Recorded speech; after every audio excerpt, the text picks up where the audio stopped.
Bonjour, bienvenue dans Parlons Politique, l'émission politique de Décideur Magazine.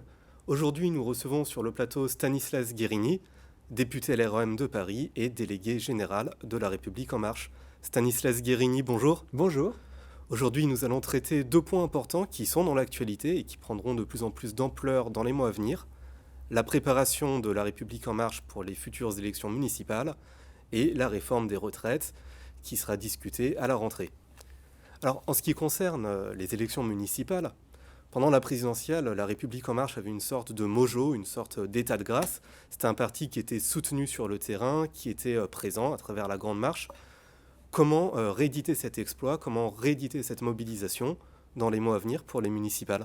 D'abord, en faisant confiance à nos concitoyens. En Marche, c'est un mouvement qui s'est créé sur un appel aux concitoyens en disant mais ceux qui veulent changer le pays, ceux qui en ont marre des postures politiques, de se laisser toujours enfermer entre les combats entre la droite et la gauche qui ont mis notre pays par terre, engagez-vous et faites-le avec nous. Et il y a 400 000 personnes qui sont engagées dans En Marche, qui ont commencé à faire bouger les choses. La recette magique d'En Marche, c'est de faire confiance aux gens qui s'engagent avec nous et de leur donner des responsabilités et de les appeler à prendre des responsabilités politiques. Bien souvent, il y a des personnes qui sont engagées dans la vie de leur ville, dans la vie associative, et qui n'ont pas forcément transformé cet engagement-là. Mais on veut leur donner de la place pour pouvoir le faire. Et on s'en donne d'ailleurs les moyens. On a des programmes d'accompagnement de concitoyens dans des quartiers, dans des zones rurales, pour les aider à changer les choses. On est en train de les investir sur nos listes aux élections municipales. Et je vais vous donner un exemple très concret. À Ivry-sur-Seine, il y a une personnalité très engagée dans sa ville. Elle s'appelle Rachida Kaout. Elle était extrêmement engagée. Elle avait envie de prendre des responsabilités. Aujourd'hui, c'est notre tête de liste pour mener cette campagne municipale à Ivry-sur-Seine. Donc, on va faire confiance aux gens. Et on va les appeler à venir porter des listes avec nous. Ensuite, on va continuer à faire le rassemblement politique. Moi, je considère que le paysage politique français est encore en train de bouger et qu'il y a une grande responsabilité des forces progressistes de se rassembler pour justement aussi faire barrage à des forces extrêmes, que ce soit d'extrême gauche ou d'extrême droite. Et donc on va continuer à élargir la majorité présidentielle, parfois en soutenant des maires qui ont fait du bon boulot sur le terrain, qui ne viennent pas forcément de La République En Marche, mais qu'on va soutenir parce qu'on pense que c'est la meilleure manière de porter des projets progressistes sur le terrain. Et puis, enfin, on va s'intéresser au fond. Qu'est-ce qu'on a envie de porter dans ces élections municipales ? Comment est-ce qu'on va mener la transition écologique dans nos villes ? Comment est-ce qu'on va bâtir des villes inclusives pour laisser plus de place, par exemple, aux personnes en situation de handicap ? Comment on va être innovant dans la manière de faire vivre la démocratie locale pour avoir beaucoup plus de démocratie participative dans les villes ? Tout ça, on va le mettre sur la table et nos candidats le porteront et je pense que ça pourra convaincre nos concitoyens. Et vos candidats devront porter des valeurs, peu importe leur provenance politique. Quelles seraient les principales valeurs indispensables pour un candidat La République En Marche ? Il y a des choses sur lesquelles je veux qu'on ne transige pas et qui ne sont pas négociables. Si on veut être investi par La République En Marche ou si on veut avoir le soutien de La République En Marche. Je pense à des valeurs évidemment de probité, je pense à la parité. Vous savez, c'est extrêmement dur de faire bouger les lignes en matière de parité. Aujourd'hui, il n'y a que 16% des maires qui sont des femmes. On cherche à investir beaucoup plus de personnalités féminines. Aujourd'hui, dans nos premières investitures, la petite centaine de candidats qu'on a investis, il y a un tiers de femmes. Est-ce que c'est suffisant ? Non. Est-ce qu'on veut continuer à bouger ? Oui. Et c'est pour ça qu'on fait un appel à l'engagement des femmes.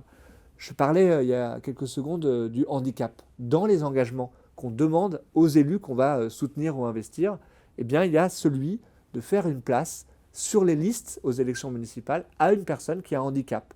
Dans la population française, il y a 15 à 20% des gens qui ont un handicap visible ou invisible. Je crois qu'on devrait être capable de porter des listes aux élections municipales avec des personnes qui sont en situation de handicap, tout simplement parce qu'elles pourront changer le regard sur la manière de gérer les villes et parce qu'on sera plus efficace demain pour bâtir des villes inclusives que j'appelle de mes voeux.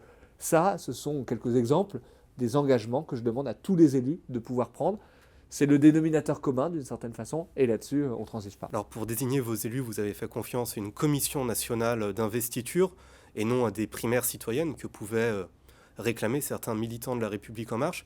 Qu'est-ce que vous répondez aux militants qui finalement remettent en cause ou bien contestent la légitimité de cette commission nationale d'investiture ? D'abord qu'on a fonctionné comme ça depuis le début, La République En Marche, et force est de constater que ça a donné des résultats qui ne sont pas trop mauvais. À l'Assemblée nationale aujourd'hui, notre groupe, il y a moitié de femmes, moitié de personnes qui n'avaient jamais fait de politique. Et je fais partie de celle-là.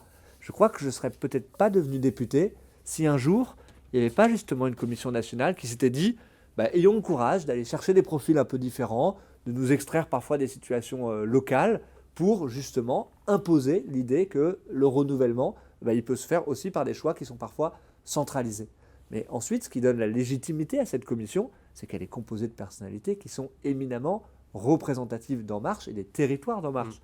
Ce n'est pas une commission de Parisiens qui n'ont jamais mis les pieds sur les territoires. Ce sont des gens qui sont bien souvent des élus locaux, des personnalités de notre mouvement, de tous les territoires de France. Je pense que ça leur donne le bon regard pour pouvoir justement choisir les candidats partout en France. La dernière remarque, c'est que les suggestions de candidature, elles proviennent évidemment de chacun des départements. On a des commissions départementales qui suggèrent les bonnes candidatures et bien souvent la commission nationale, elle suit ce que dit la commission départementale. Donc c'est vraiment un mélange entre l'horizontalité, la verticalité. On peut le dire comme ça. Le tout avec un saupoudrage d'outils digitaux qui font aussi la singularité de la République en marche.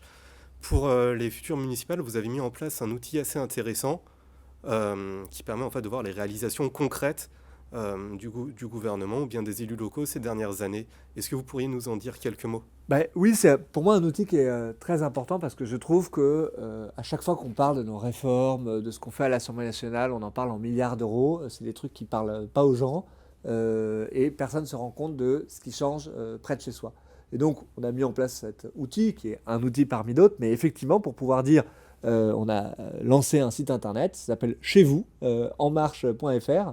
Je clique sur mon département ou sur ma ville et je suis capable de voir le nombre de classes qui ont été dédoublées près de chez moi, la baisse de la taxe d'habitation, les créations d'emplois, le nombre d'entreprises créées, le nombre de bâtiments raccordés à la fibre par exemple.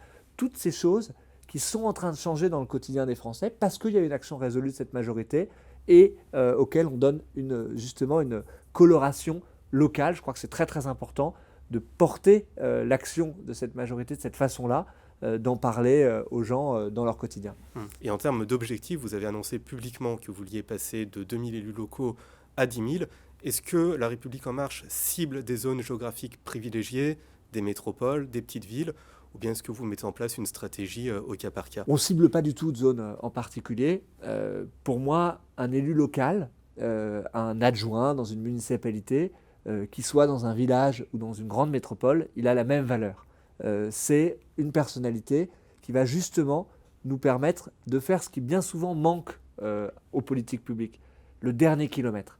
On voit qu'on lance plein de grandes réformes à l'Assemblée nationale et puis que parfois elles ont du mal à rentrer dans la vie des gens parce que ce sont des réformes complexes, lourdes. Vous voyez par exemple la formation professionnelle, la réforme sur les mobilités.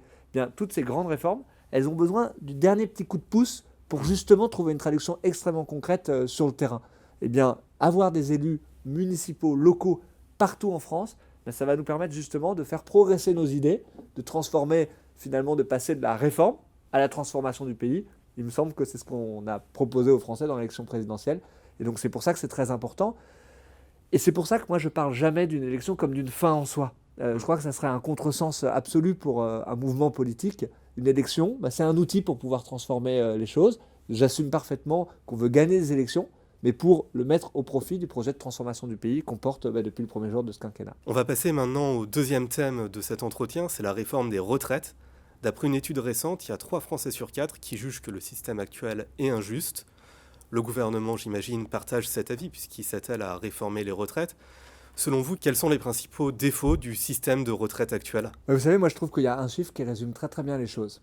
Il y a plus de la moitié des jeunes qui aujourd'hui ne croient pas en notre système de retraite et préféreraient d'ailleurs avoir un système par capitalisation, c'est-à-dire faire comme aux États-Unis, mettre son argent dans un fonds de pension et miser là-dessus pour pouvoir au fond s'assurer une retraite. Ça dit énormément de la défiance de la population française envers le système de retraite. Les gens ne croient plus dans le système de retraite actuel parce qu'ils se disent qu'arrivés au bout du chemin, ils n'auront pas la retraite auquel ils ont droit et puis aussi ils n'y comprennent plus rien. Aujourd'hui, un jeune qui arrive sur le marché du travail, il va changer quasiment 30 fois de job. Si je prends mon exemple personnel, j'ai été entrepreneur, puis cadre dans une grande entreprise et maintenant je suis député. J'ai aucune idée de où j'en suis, combien de retraites j'ai droit aujourd'hui.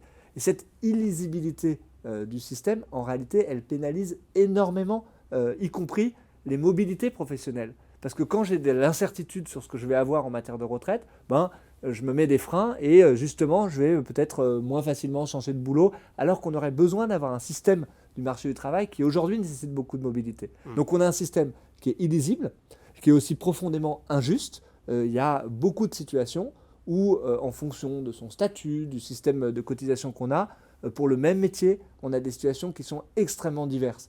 Quelqu'un qui est infirmier aujourd'hui, en fonction de son statut, il peut avoir 5 situations en matière de retraite.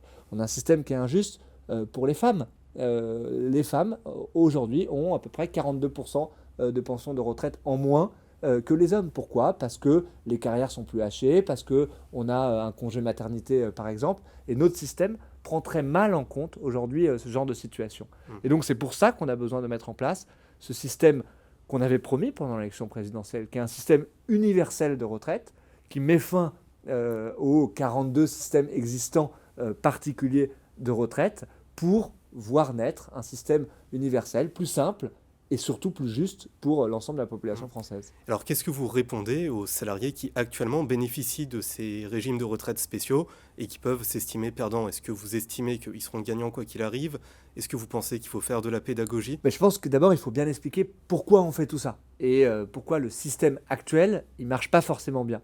Et puis aussi il faut être capable de projeter certaines catégories professionnelles sur l'avenir. Je vais prendre un exemple très concret. Les agriculteurs. Quand on a mis en place un système de retraite au sortir de la Deuxième Guerre mondiale, on a mis en place un système particulier pour les agriculteurs. À l'époque, il y avait 4 agriculteurs qui travaillaient, un agriculteur qui était à la retraite. Aujourd'hui, la situation, c'est qu'on a un agriculteur qui travaille, 4 agriculteurs qui sont à la retraite. Le résultat, c'est que la pension moyenne pour les agriculteurs, c'est 600 €. Et donc, on voit bien qu'en fonction de situations qui peuvent changer, on a un système qui ne fonctionne pas bien aujourd'hui. Il y a certaines catégories professionnelles qui ont des systèmes qui peuvent être avantageux aujourd'hui, mais parce qu'ils bénéficient aussi de situations démographiques qui sont avantageuses. Et demain, si le système se retourne, si la situation démographique se retourne, et ça sera le cas pour bon nombre de catégories socio-professionnelles, alors leur système ne sera plus équilibré et ils verront leur pension baisser. Et donc, c'est pour ça que je préfère un système beaucoup plus large, plus universel, qui mutualise justement aussi les risques et les transferts démographiques pour l'ensemble des Français et qui sera au fond plus juste pour tout le monde. La condition de tout ça, c'est que la transition se fasse dans un temps long.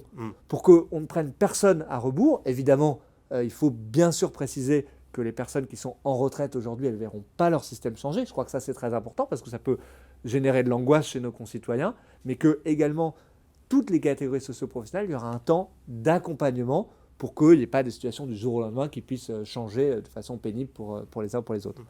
Pour en revenir aux agriculteurs, typiquement aujourd'hui un agriculteur il a une pension qui a 75%, je crois, le minimum du SMIC net.